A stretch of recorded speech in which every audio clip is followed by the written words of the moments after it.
St. James Police launch manhunt for alleged robbers. The St. James Police are said to be on the hunt for two men alleged to be robbers following a motor vehicle accident on the Mount Pillarmain Road on Wednesday afternoon. Reports were that the men were traveling in a Nissan AD wagon when it collided with a Toyota Proxy motor vehicle in the vicinity of the Great River Bridge. According to a police officer familiar with the matter, the police at the time of the accident managed to arrest one of the men traveling in the Nissan motor car, but the other two escaped. It's however unclear what led to the police to make the determination that the men were robbers. The collision left the driver and a female occupant of the Voxy vehicle with injuries. They were taken to hospital for treatment. The police continue to investigate the matter. Clarendon funeral home operator killed during fight with licensed firearm holder. A funeral home operator was shot dead in Palmer's Cross, Clarendon on Tuesday during a dispute with another man, the police stated. The deceased has been identified as 42-year-old Sharon Williams, otherwise known as Barbara, of a Newtown address in Hills in the parish. Williams was the owner of Rising Footprints Funeral Home. The Hills police say that about 10:45 a.m., Williams and a man who is a licensed firearm holder got into an argument which became physical. It is reported that during the fight, the man's firearm went off accidentally, hitting Williams in the upper body. Williams was taken to hospital where he was pronounced dead. Tributes have been pouring in on social media, with many people describing Williams as a kind-hearted, soft-spoken and humble individual who was undeserving of such a tragic demise. 15-year-old student snapped with burglary charges after allegedly stealing car in Portmore. A 15-year-old student of Hilcher St. Catherine has been charged with burglary and larceny of a motor vehicle after he reportedly broke into a house in Portmore and later drove away a vehicle that was parked at the premises. Reports from the Hilcher police are that the teenager and another man allegedly broke in the occupant's house on Wednesday, August 21 and stole a cellular phone, a purse and a car key. It is alleged that the culprits then made their escape by driving away the complainant's Suzuki Swift motor vehicle. A report was made to the police, and the teenager was reportedly caught aboard the vehicle in Christiana, Manchester on Sunday, August 25th. He was subsequently charged and is now awaiting a court date. Opposition calls for 5-year report on teacher migration. The opposition People's National Party (PNP) is calling on the government to disclose to the nation the number of teachers who have migrated in the past 5 years. Spokesperson on Education Senator Damien Crawford has accused the government of downplaying the migration issue that has been plaguing the sector. He said the situation needs to be investigated. Mr. Crawford also called on the Ministry of Education to say the number of posts that have not been filled for any period of time within the last 4 years. This, as he said, there are reports that some students who sat the Caribbean Secondary Education Certificate Mathematics examination last year were without a teacher for 2 years. Mr. Crawford said that he has also received report from some principals that they have been shortage of teachers for the sciences and even physical education. The constant underestimation and underreporting of migration and the constant argument that for some reason there is not a crisis is one that we feel needs to be permeated and to properly investigated at this time. And so we call upon the ministry to ensure that they put a report of the number of persons that have left the classroom in the last 5 years in totality.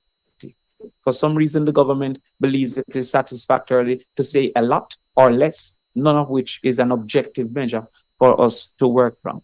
We also would like to know what is the number of posts that have not been filled for any period of time over the last 4 years. Now, it is important for us to differentiate simply not been filled as versus not been filled for any period of time. It is because education is assumed to be a cumulative effort, and therefore having missed a teacher for a semester, even if it is filled within the year, the student would be at a disadvantage. There are some reports that students that sat CXC mathematics last year in 5th form were without a teacher for 2 years, 3rd form and 4th form. And it is no wonder we're seeing the results that we're seeing. It has also been reported that in the sciences and in the vocational areas, we have also seen the impact of the absence of teachers. And principals are reporting now that even in physical education, we're seeing the unavailability and the mass migration of teachers in these areas.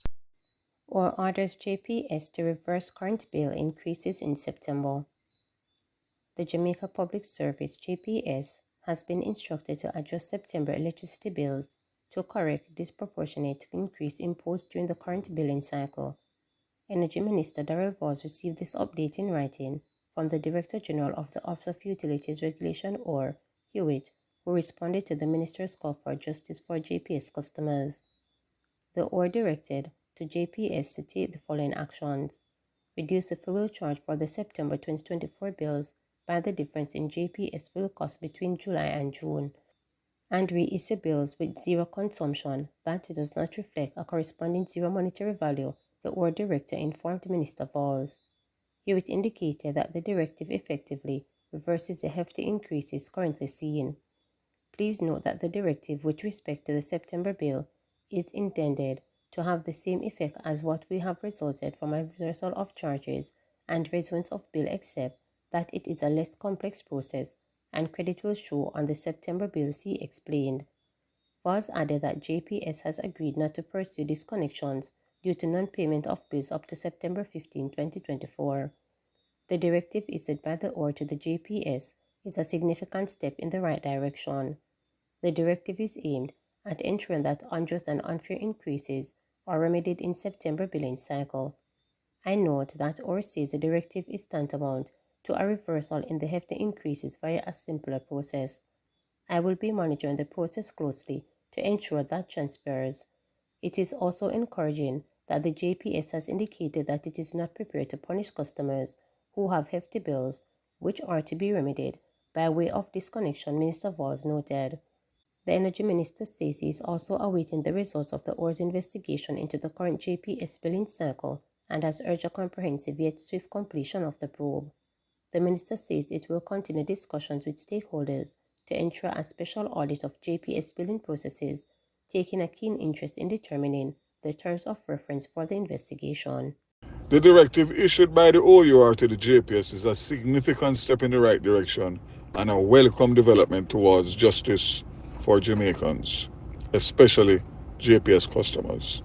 The directive is aimed at ensuring that unjust and unfair increases are remedied in the September cycle bill. I note that OUR says the directive is tantamount to a reversal in the hefty increases via a similar process. I will be monitoring the process closely to ensure this de facto reversal materializes. It is also encouraging that the JPS has indicated that during the current billing cycle, it is not prepared to punish via disconnections customers who have hefty bills, which are to be remedied. Curfew extended in sections of Waterhouse. A 48-hour curfew that was imposed in sections of Waterhouse community has been extended until Friday, August 30. An initial curfew, which began at 6 p.m. on Monday, August 26, ended at 6 p.m. on Wednesday, August 28. However, the police have since revealed that the curfew will run for another 48 hours. The boundaries of the curfew are north along Penwood Road from Barbados Road to Penwood Road, east along Penwood Road to Garney Road to the intersection of Penwood Road, south along Nanspen Road to Gandhi Road onto Penn Road, and west along Nanspen Road from Nanspen Road to Barbados Road.